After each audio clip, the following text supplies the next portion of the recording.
For me, it's really important doing modern mixes and hearing every frequency in the mix. So, like, to hear the vocal really, really clearly, to hear the bottom end defined, because in my kind of profession and my genre that I'm working with, the bottom end is totally important, you know? I've struggled to get a really good sound in this room, and actually the M audios do it so naturally, they just kind of came to life.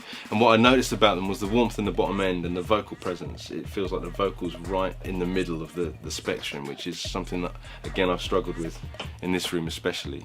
One of the most important frequencies in any mix is the mid-range, you know? It's actually where your vocal sits. It's kind of where the identity of a song sits, you know? They're so brilliant at defining what the mid-range should be. Well, the low ends, I mean, so far it's been really vibey. That's the thing I've been most surprised. It's an amazing amount of bass comes out of these cabinets, especially for doing a lot of electronic house music. It's really weighty on the bottom end, you know.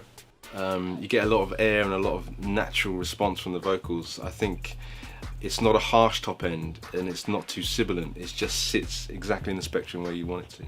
What I love most about the M3-8s is that they've got so much clarity to them and so much depth of field, and I think that's what I'm looking for in a speaker, you know? Yeah, everything I've mixed on them so far is translated on the club, on the radio.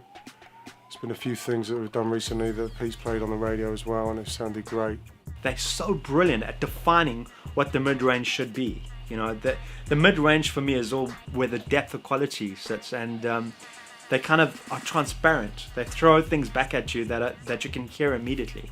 I think I would sum the speakers up by really saying that they're much more flexible than other speakers I've worked with. They're much more detailed because of the three-way and the depth of field, the stereo imaging, the sub. Everything works, especially on a room my size. It just makes mixing a lot easier, and for me, with the turnover that I need a speaker that will help me and not hinder me.